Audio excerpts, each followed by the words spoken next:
Let's say you had a desktop gaming PC the size of a PS4 Pro. What would you do with it? I know what I would do. I'd stick it in the living room, hook it up to my TV, connect up my HTC Vive VR headset, and then play some Star Trek Bridge Crew. What else would you do? Shields up. Torpedoes arming. Target selected. Firing.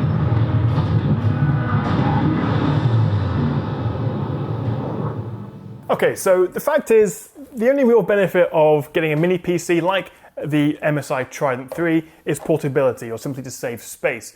And I'd wager most people these days aren't throwing them in their backpacks and taking them to old school LAN parties, which is obviously a massive shame. Instead, we're using them as living room PCs, hence where I am now. And I think it's a pretty good idea. So I play games on pretty much all platforms. I have a pretty powerful gaming PC in my office, but I still find myself sometimes buying games for my PS4 so I can simply play them on my big TV from the comfort of my sofa. And while I can of course just bring my desktop PC in here, it doesn't exactly blend in.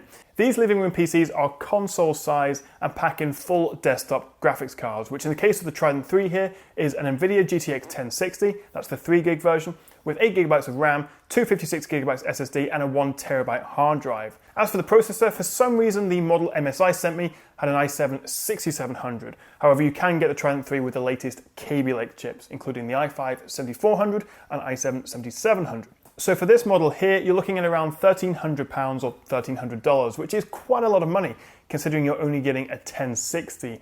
And I'd say you're paying around $200 to $300 more for the compact size. You are paying a premium over a traditional desktop. Although in the US, it seems the Trident 3 can come bundled with mouse and keyboard peripherals. So actually, if you do hook it up to the TV like I've done here, you've got everything you need right there. And as well as VR, the specs of the Trident 3 make it ideal for 1080p gaming. You can expect a solid 60 FPS in the latest games with high settings.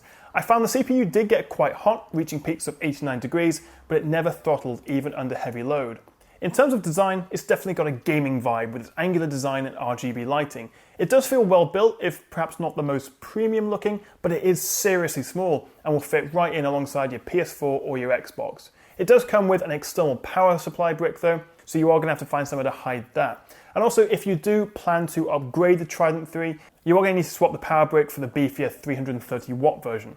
The Trident's got a good selection of ports as well, including HDMI, DisplayPort, USB Type-C, and even a dedicated VR-Link HDMI port for hooking up your Vive or Oculus. You also get 802.11ac Wi-Fi built in, as well as Bluetooth 4.2, which makes it handy as a media streamer, as well as being good for connecting wireless peripherals so you can play games from your sofa. But as I say, the main reason for me for getting a living room PC, as well as watching movies and media streaming, is to be able to hook it up to my VR headset. I mean, my living room is the only room in my house big enough to use my Vive. And while I would prefer, say, a GTX 1070 or 1080 to get the best graphics and smoothest frame rate in VR, I'm pleased to say that even with the relatively modest power of the 1060 and the Trident 3, every VR game ran reasonably well. Although I did notice the odd stuttering now and again, but when it comes to VR, that can be down to a billion things. The problem is, as cool as it is having a PC this small and portable, you are kind of compromising on pretty much everything else. The processor isn't really overclockable, and with limited cooling, you won't be able to overclock the graphics card either. And if you are thinking about upgrading the components in the future, swapping them out to get something a bit more powerful, you'll also have to consider power draw and temperatures. I emailed MSI specifically asking about upgrading the Trident 3 and whether it avoids the warranty, and they said while there is a void sticker in there, as long as you don't damage the internals, you can upgrade the graphics card, processor and RAM, which is actually relatively straightforward, and you can also change the storage, although that does require a full disassembly. But it's great to see that you can upgrade this. It doesn't automatically void your warranty, so you don't have to buy a whole new system every couple of years, so you will get some good life out of this. But there's also some more fundamental limitations of getting a PC built on a mini ITX motherboard, like fewer RAM slots, no option for SLI graphics, although to be fair, neither of those are going to be a particularly big deal for most people. But you do, of course, lose some versatility and flexibility in terms of the components you can put in there compared to something like this. That's just obviously what happens when you have a much smaller case.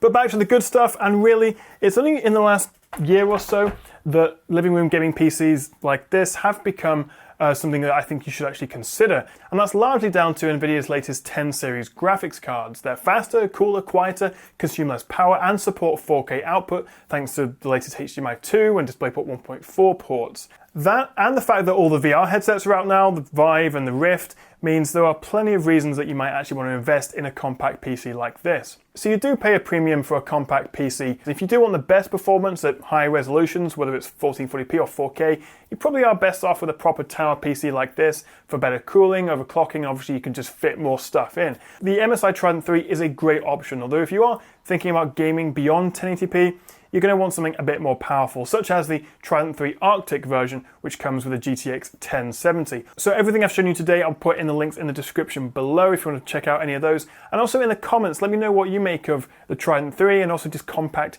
mini living room gaming PCs like this generally. Thank you very much for watching, guys. I hope you enjoyed the video.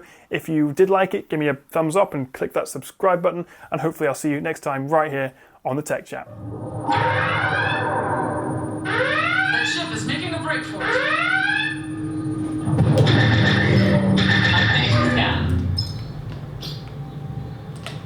Staying with target selected. Firing. Aye, Captain. Prioritizing power to phasers.